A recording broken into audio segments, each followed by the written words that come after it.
Where's McCullum going to try to hit him? Well, you know. Over the keeper. No, they'll try it once. Tommy Southey again. A super over. Straight down the ground, and they'll just get the one. And this morning's going to be express and get back. Could he be run out? No, he's sharp enough. 2 off 1. It wasn't the best of deliveries, but because White looks to go straight, whenever he gets an opportunity, he looks to hit so straight, the high full toss can be quite hard to get in the middle of the bat on. Had he looked to maybe go square or more to mid-wicket, he might have had a chance there.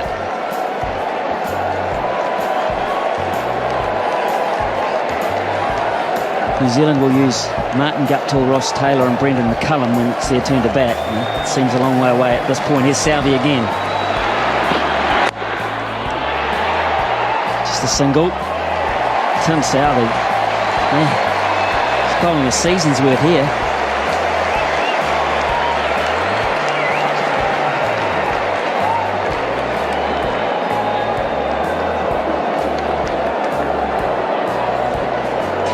Might be a few people who headed off to try and beat the crowd.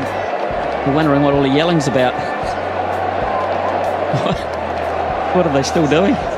People that didn't know about the super over. Especially if you're one of the people that had to queue for half the game to get in. Imagine that, you're walking down the road saying, ha ha, I beat the crowd. I got my car out early.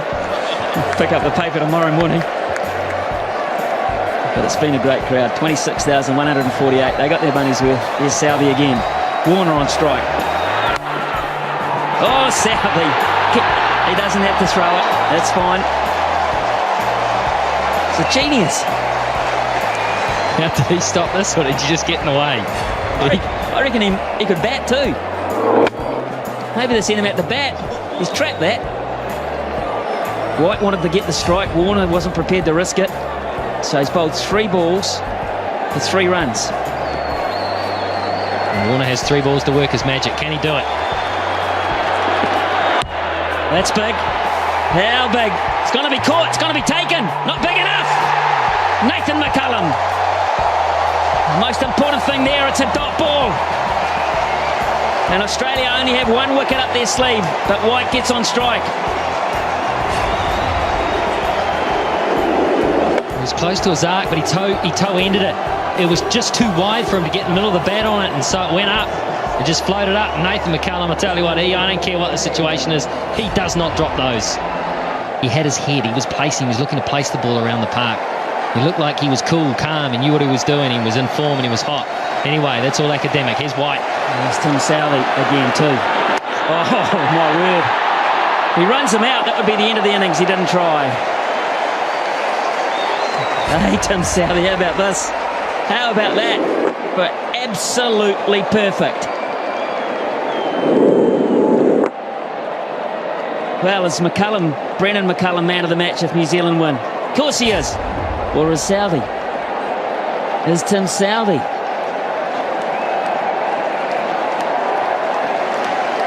Well, if one super over can do it for you, then maybe he is. 4 overs, none for 44 in regulation, and we're thinking about him as man of the match.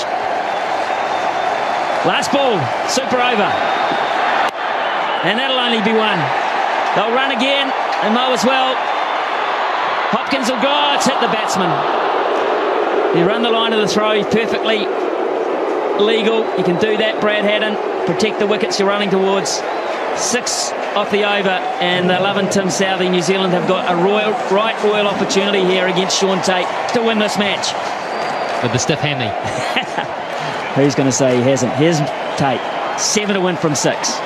Chris Gaffney is having the time of his life. McCullum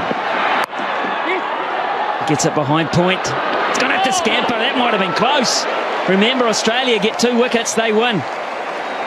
And that might have been really close, Michael Clark.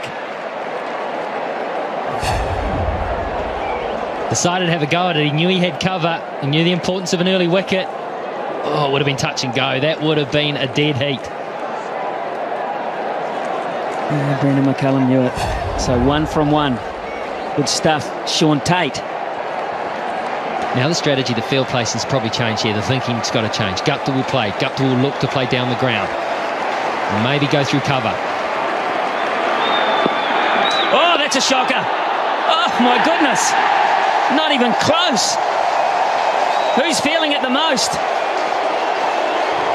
What has happened here? Well, the first ball was a little rough as well. He's just holding on to it. He's obviously feeling the pressure. That is a shocker. Hadden did well to cut that off. 5 from 5. 5 from 5. A bonus for New Zealand there.